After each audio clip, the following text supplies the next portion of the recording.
Nicholas మదురోను kidnap చేసి నిర్బంధించి America జైల్లో పడేయడానికి president Trump వాడుతున్న వాదన, మదురో ఒక పెద్ద డ్రగ్ ట్రాఫికర్, పెద్ద ఎత్తున వెనుజులా నుంచి మా దేశంలోకి డ్రగ్స్ వస్తున్నాయి, డ్రగ్ కార్టెల్స్కి మదురో నాయకుడు అనేది ఆరోపణ.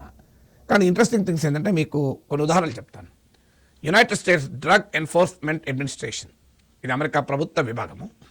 యుఎస్ డ్రగ్ ఎన్ఫోర్స్మెంట్ అడ్మినిస్ట్రేషన్ విడుదల చేసిన national drug threat assessment report. మీకు ఈ రిపోర్ట్ అయితే ఏకంగా అమెరికా ప్రభుత్వ రిపోర్ట్ కదా, ఐ థింక్ అరౌండ్ 57 పేజెస్ అనుకుంటాను.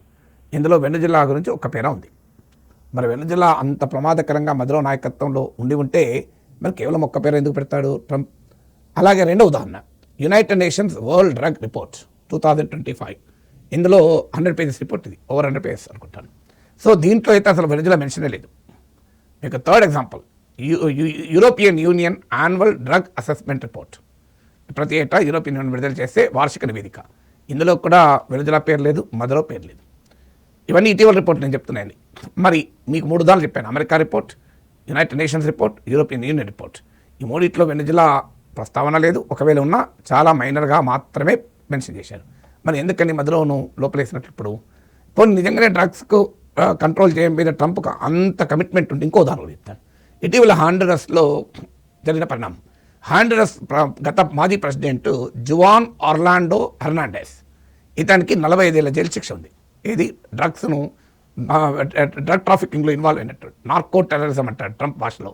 ఈ నార్కో టెర్రరిజానికి పాల్పడినందుకు 45 ఇయర్స్ జైలు శిక్ష అనుభవిస్తున్నాడు. అతనికి ఇటీవల ప్రెసిడెంట్ ట్రంప్ క్షమాభిక్ష పెట్టాడు, పార్డన్ ఇచ్చాడు.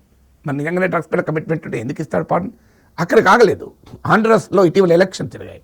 ఇప్పుడు ఈ Juan Orlando Hernandez party, National Party అని, ఆ పార్టీ క్యాండిడేట్కు మద్దతు ఇవ్వండి అంటే, తానే నార్కో ట్రాఫికర్గా ప్రకటించి ఇటీవల పార్డన్ చేసిన నాయకుడి సపోర్టర్కు ఆయన పార్టీకి చెందిన వ్యక్తిని గెలిపించండి.